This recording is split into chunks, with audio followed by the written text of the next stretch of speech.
One of the big stipulations for you guys with this bye was kind of getting healthy and getting ready for you. You guys gotten any healthier over the bye week? Yeah, we needed it both physically and mentally. Came late during the course of the season, obviously, but it was well needed. Got some guys feeling better. Some of the nicks and the bangs got cleaned up on some guys who were already available to us.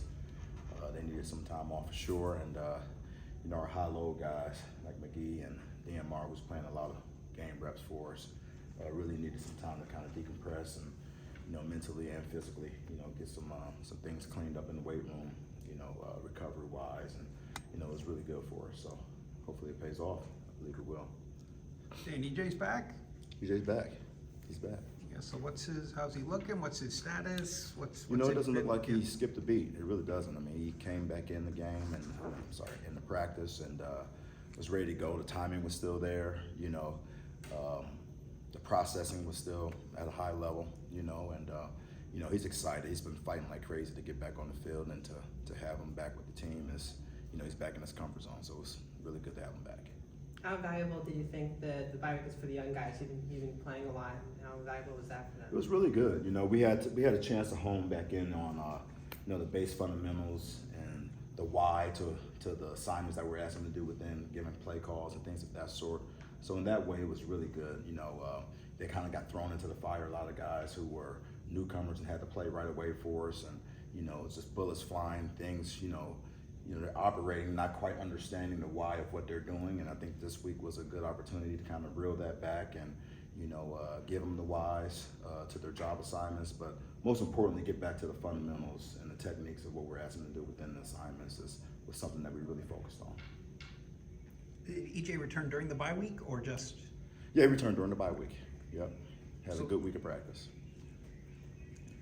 How are you guys emotionally? I know after that loss and heading to the bye week, how do you guys feel on an emotional level during that bye week? And We're ready for Navy. We're trying to get ready for Navy now. We obviously our players don't like to lose, and that was something that they had to hurry up and flush. We had these games don't stop coming, right?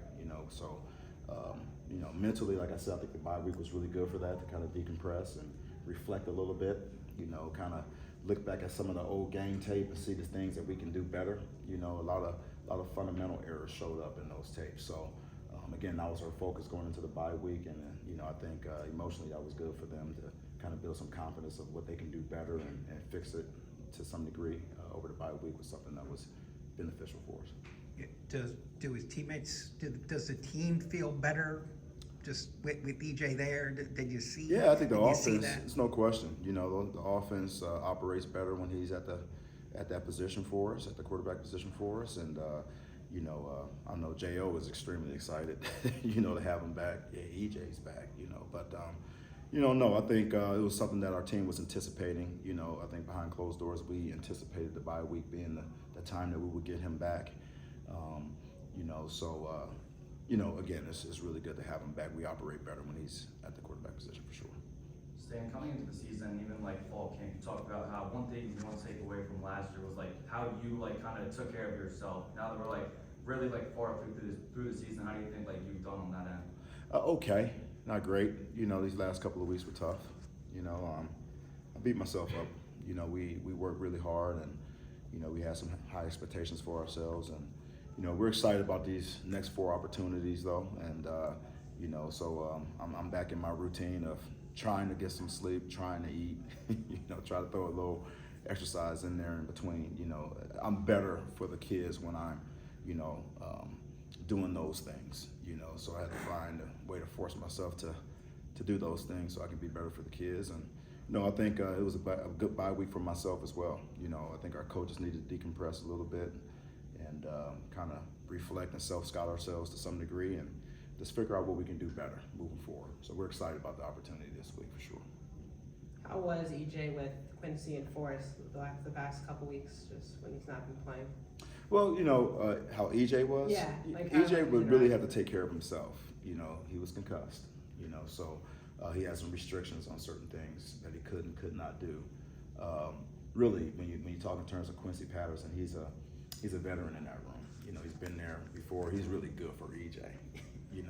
They work together very well, but he's really that common force in that room. And You know, he was also great for forwards who had to go in there and take some game reps for us. But you know, EJ's steady. You know, when he was able to get back in the meetings and lock in on in that respect. You know, I don't think there was. It was kind of you know, the everyday routine of what they do in that room, and you know, everyday business. You know, nothing kind of changed in that respect at all. A couple of things on Navy. You know, they were the only team last year, and even this year, that's actually sacked EJ more than one time in a game. I think, right, so he might have knocked the ball loose when he was standing there. Not really, actually, he's never been sacked, like taken to the ground more than one, except Navy with that blitzing stuff or whatever they do. Yeah. Like, what did they do that no one else kind of? Well, they're very complicated. You know, they move around a lot. You know, they're not very big, but they're very quick, and they have, you know, obviously they play to the whistle. They play very, very hard. But they're going to mix it up from a cover standpoint. You know, last year, EJ, you know, being a young study, but a good study, but it's still a young study, and, you know, changing coverages, moving the secondary around a whole lot can force a young quarterback to hesitate with the football from time to time. They do bring a lot of pressure, you know, so the fronts are constantly moving, and it's coming from outside, it's coming from inside, and, you know, you got to be really sharpened up on your game, and not only does the quarterback have to be sharp, the receivers have to have some kind of awareness that that's going on as well. The backs have got to be really good in that respect. You know, so yeah, they're not a easy defense schematically by any stretch. They're very complicated, and they do a good job over there. They really do. How about on the offensive side? Have they? Boy, it sure seems like they and Army at times have really been affected by the rule changes. Yeah. Made it harder and have them to force them to do some different things. Well, you know, the one thing they still do a great job of is time of possession. They will still find ways to take time off the clock when they're operating on offense. But yeah, those teams have opened it up and spread it out a little bit more. You know, there is still a option component to their offense, but you got to watch the quarterback throwing the ball down the field from time to time. So it's interesting to watch the evolution of the service teams playing spread concept football. You know, but they're still holding on to that option football that keeps you honest on defense. So it makes you prepare for a whole lot. With you guys playing Navy this week, can you talk a little about Kevin Smithwick, who was in the Marine Corps, and just what you've seen from him? Yeah, he's just one of those, you know, effort guys. I mean, this team means everything to him. He really does take on the militaristic mindset of, you know, being in a foxhole with his brothers and, you know, not you know, wavering on what his job assignment or what's being asked of him in that respect. So he's a great personality and person to have on this football team, you know, because he's a very loyal player to his teammates, and I think that's something that's very special to have a part of. You've been around like college football and NFL for years. Like, have you ever seen someone like go into the military and then come back to play college football? I'm trying to think. Yeah, we had Gizzy. I just know him by his nickname, but in Green Bay, you know, Gizzy was a Marine, and he was a safety that played for us in Green Bay. I'm terrible on his name right now. I'm bad on that.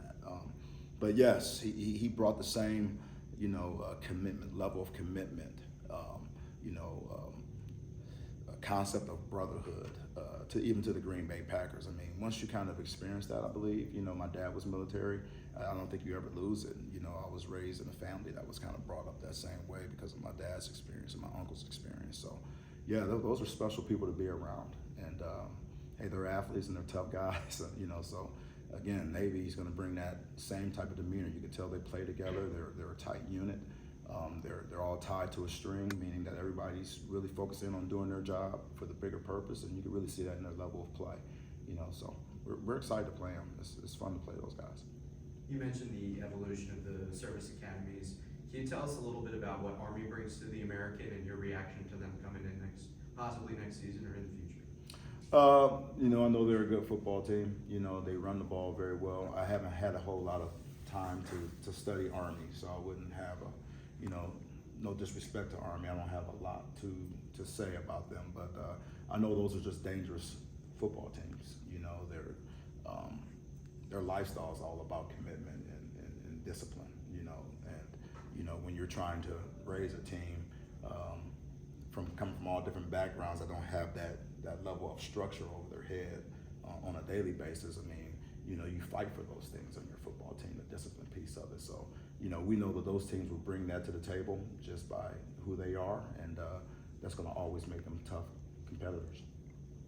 Is Cam Price still solid with that kicking job, or you know? He's got to get better. You know, we need, and I know he can do better. You know, we're not, you know, to say that we're giving up, but there is some competition for that position, you know, but we expect a lot more out of him. He expects a lot more out of himself, and you know, we need more production out of that position for sure, excuse me. When you play Navy, when they dominate the time of possession, like you said, does that put more pressure on your offense, knowing that you guys, basically every possession matters because you don't know really how many times you're gonna get the ball in the game? Yeah, it's just a total team effort that way. You know, I mean, everybody in the building needs to know that that's the case. You know, that, you know, we've got to create turnovers if we can on defense, and takeaways would be nice, you know, and, you know, to try to get the defense off the field is a point of emphasis, you know, and offensively, yes, no question about it. You know, whether you're playing fast or, you know, playing under a regular tempo, you have to always keep that in mind. Field position becomes critically important as well. You know, they're going to keep the ball and have success in doing that. You want them to, you know, travel the length of the field if you can help it on special teams. So that's something that has to be, we all have to be aware of that as a football team, not just the offense. I think the whole entire team and coaches need to be aware of that. And with their quarterback, he got hurt in the game against you guys last year, if I'm not mistaken. What do you guys see from him at the end of the game? I think he's back. I mean, they've played two quarterbacks. You know, he's been in there quite a bit. I believe that's the start of most of the season. Last game, I saw the number 2 guy come in there and had some success as well. So we don't know which one's going to show up. We need to prepare for both. They do bring the element to be able to operate whatever they want to run on offense, whether it be option offense or spread concept. Both of those guys are capable of doing it. So we need to prepare for both of them. You know, 8 games in now. Look at Leighton Jordan's production versus 15 sacks, tackles for losses last year. He's got 1 sack this year. What is it that he hasn't, you know? You know, that's a great question. I just think that you know, with you know, don't want to keep harping on this, but with the injuries that we've had on the inside, right? You know, being able to apply some pressure in the throw game a year ago allowed him to be what he was, you know, last year, I think. You know, but I don't know. I think Leighton could be playing better, quite honestly, and you know, we've talked about that as well, eliminating the thought process of, you know, the times that he's playing a little slow or evaluating. You know, he needs to be able to cut it loose. And, you know, now when we bring packages out, I mean, there's one thing about turning the film on from a year ago and seeing all those sacks and trying to get that again next year, the following year, this year, when you have backs that are aware of that, offensive coordinators that are aware of that, and, you know, you get chips, and sometimes he's playing 2-on-1, you know, defense out there trying to get to the quarterback because they know of his pass rush ability. So there's a lot that goes on into that question. But you know, I think that Leto can turn it up a little bit more and provide a little bit more of that. I noticed it in him. He's very capable of doing that, you know, but he does have a little bit of a tougher job because of what he put on film a year ago. Does any of that have to do anything with like the loss of DJ Elliott? I know, like we said, the scheme was like the same basically with the defense, but you think anything with that to do with even with Edward Withers there? No. How about DeJuan, right? Same position. DeJuan Black is feel like he's really coming on now. Yeah, I really do. You know, he's having these last couple of games. He's shown up and played with great effort. You know, he's a threat that way as well. You know, so when you can get both of those 2 guys on the field together, you know, they got to pick and choose. One of them's going to deal with the 1-on-1. Some guys, you know, one of them's going to deal with 2-on-1, depending on if they're chipping the back out or not. But, you know, both of those guys are very well capable. You know, we need them both to show up at a high level. From the wide receiver position, it feels like you guys have been pretty banged up there for a while. How do you Yeah. feel about Dante and Ahmad coming into the game this Yeah, week? I think they're healthy right now. You know, again, the bye week came on time for those guys as well. You know, they were able to recover. We were smart with them in the bye week, didn't put a whole lot of reps on them that way. But mentally, there's no drop off there. You know, but I think that this bye week was really, really good for them. And so I think we'll see a healthy Dante and a healthy Ahmad out there this week. Yeah, see, is this the first time since, I don't know, beginning of August where, wow, you got to see EJ out there, you see all of the receivers that he sort of, you thought you It's been had a a long compliment time. for him? Yeah, you know, we got Ian Stewart that's back and healthy now, so we hadn't seen him play a whole lot of ball. We just kind of matriculated him the last couple of games into the game plan, but he's full-fledged in this week as well. So we just got to get all timed up now. Yeah. you got a couple freshmen who are at the 4-game mark. Powell, Sweeting. I noticed they didn't play against SMU. You've talked about how much frustration. Is there still a chance some of these guys are going to stop at 4? Or No, there's still a chance. You know, we again, we don't operate under the mindset of redshirting. You know, you never know when their number's going to be called, so they're preparing to play every week. You know, and they're in the rotation to make sure that they're ready to play if their number is called. So there's nothing to that piece of it. You know, we're not counting the games, but you know, we are being smart in the sense of that they are ready to play. We're going to play them. If they're not, we got to make sure we don't put them in a bad situation that way. Is there anything that you've decided to do differently over the bye week to defensively to try to generate more pressure or create more turnovers? Well, you know, we're playing a different offense, right? You know, so what the option offense forces you to do is remain honest in a lot of respects. Sometimes it may invite us to call more pressures that way. Sometimes it's, you know, we just have to play disciplined gap sound defense. You know, so we have to study what Navy presents and see what's the best way for us to operate on defense that way.